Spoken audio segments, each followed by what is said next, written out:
Hey everybody. Last night during my live stream I was asked a question about a sick fish, and a lot of the people that were on the live stream suggested using an Epsom salts bath, and of course out of the various ideas I came up with, Epsom salts bath was one of the first things that came to my mind too. And it's a really common, almost like a go-to response when there's a lot of things going wrong with our fish. If they're bloated, if they have popeye, I've heard Epsom salts bath suggested for fungal infections. It can get rid of gill flukes and external parasites and so on and so forth. So there are a lot of things that an Epsom salts bath can do, and the aforementioned external parasites, gill flukes, those can be taken care of a lot of times with an Epsom salts bath. And on a few occasions, some other more serious ailments such as bloat or issues with popeye or something like that may occur where an Epsom salts bath can be helpful.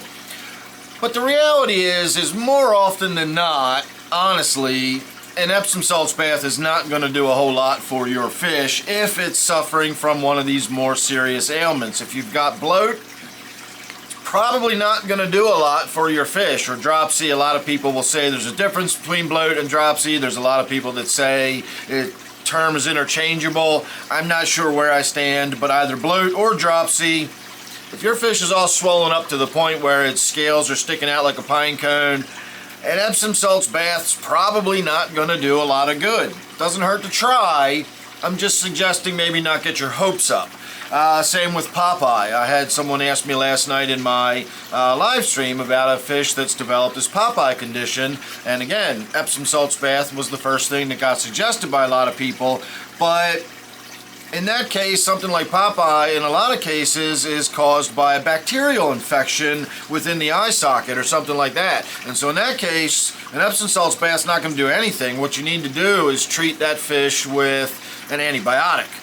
And the antibiotic will cure the infection that's causing the secondary issue of the eye popping out of the socket the way it does like that. So again, I just want to try to make sure that when people get recommended these Epsom salts bath, they don't get the impression that Epsom salts works some kind of magic or that it has some sort of medicinal quality. It really doesn't. The only thing Epsom salts baths do is put the fish in a condition where the exterior conditions of its body have a much higher salinity or a higher concentration of dissolved solids in the water around the fish. And this will tend to dehydrate the fish. It'll tend to draw some of that water out of the fish's body.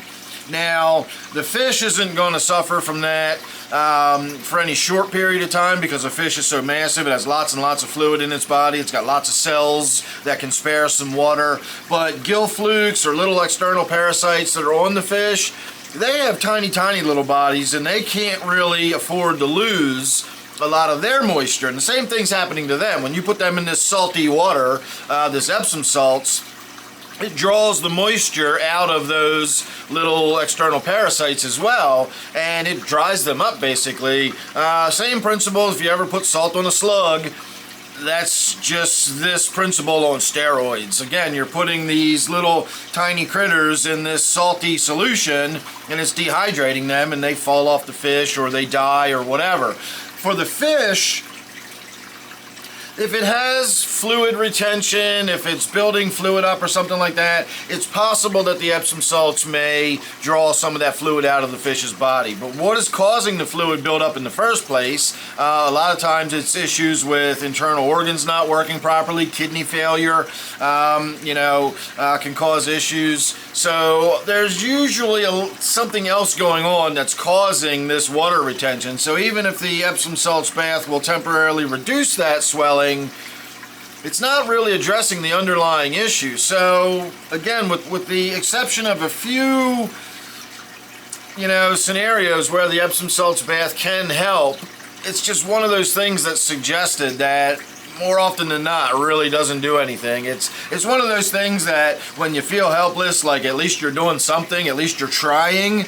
And I get that, I understand that. I've done it myself plenty of times. I've just learned over the years that more often than not, it's probably you're just going through the motions because it's better than trying nothing. But just don't get your hopes up real high that this Epsom salts bath is going to fix your fish, that suddenly that swelling is going to go down or the eye is going to move back into place or something.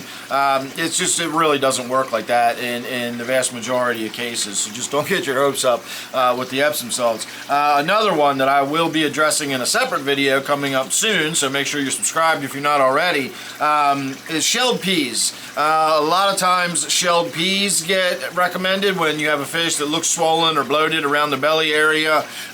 Shelled peas get recommended. If there's swim bladder issues, shelled peas get recommended. And again, very unlikely that that's going to have a whole lot of impact. But we'll save that for another video, and you can make sure you're subscribed and you ring that bell. That way you won't miss the notification when I put that video out. I've been meaning to shoot that one for a while, and I've just not gotten around to it. So we will be doing that video, and I got a few other things in my mind that I want to talk about coming up soon. So again, make sure you're subscribed and you won't miss those or anything else. Don't forget to do a live stream every Friday night and Sunday night at 8 p.m. Eastern Time. So thanks for watching this one, and I'll see you real soon in the next one.